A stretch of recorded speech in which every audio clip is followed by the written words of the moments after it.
Hi hello good afternoon, welcome to Wasim wellness academy. আপনি কি ভুঁড়ি কমানোর জন্য ভাত খাওয়া সম্পূর্ণ বন্ধ করে দিয়েছেন?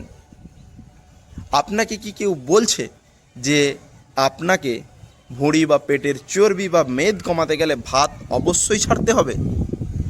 বা আপনার কি মনে আসছে যে না, ভাত খেয়ে মনে হয় ভুঁড়ি কমানো সম্ভব নয়? তাহলে এই ভিডিওটি আপনার জন্য।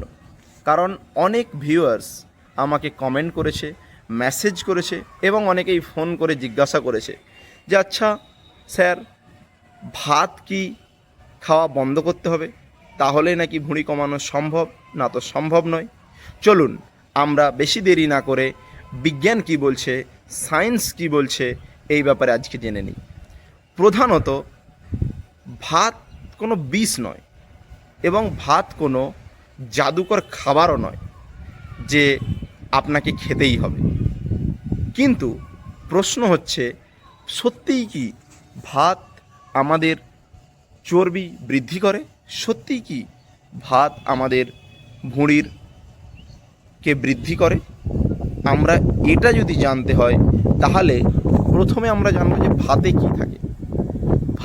ভাতে বেশিরভাগ থাকে কার্বোহাইড্রেট, এবং সেই কার্বোহাইড্রেট আমাদের শরীরে শক্তির একক বা উৎস, এবং সেই কার্বোহাইড্রেটের ফলে আমরা সারাদিন হাঁটা চলা, দৌড়াদৌড়ি, এক্সারসাইজ বা আমাদের দৈনন্দিন কাজকর্ম, এছাড়াও আমাদের ব্রেন বা মস্তিষ্ক যে কাজ করে, সেই মস্তিষ্কতে যে গ্লুকোজের প্রয়োজন হয় সেটা সেই ক্যালোরি থেকেই উৎপন্ন হয়, বা সেই ক্যালোরিকে ব্যবহার করেই এই গ্লুকোজ আমাদের ব্রেনের বিভিন্ন কাজকর্ম করে থাকে।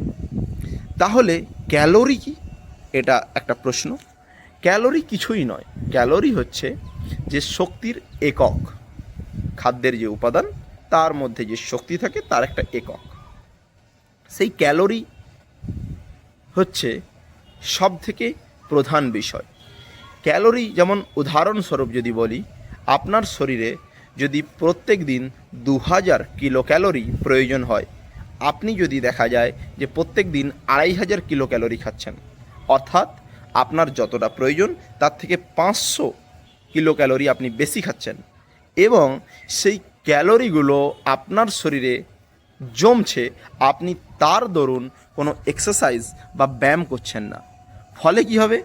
আমাদের শরীর বা আমাদের বডি সেই ক্যালোরিগুলোকে চর্বি আকারে বডির মধ্যে স্টোরেজ করে বা সঞ্চিত করে, এবং সেই চর্বিগুলো পরবর্তীকালে আপনার পেট, আপনার ভুঁড়ি, আপনার শরীরের বিভিন্ন অংশে সেইগুলো জমা হয়ে যায়, এবং তখনই আমাদের বডিটা ফ্যাটি বডি, বা আমরা অনেকটা ভুঁড়ি বা আনহেলদি হয়ে উঠি। তো তাহলে আমাদেরকে কি করতে হবে? আমাদেরকে ক্যালোরি বুঝে শুনে খেতে হবে।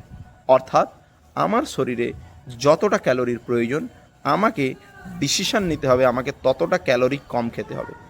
সমস্ত খেলা হচ্ছে ক্যালোরিতে। তার মানে কি বুঝলেন?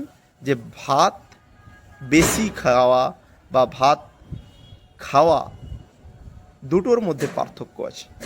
ভাত আপনাকে খাওয়া বন্ধ করার দরকার নেই, এটা একটা মিথ বা ভ্রান্ত ধারণা।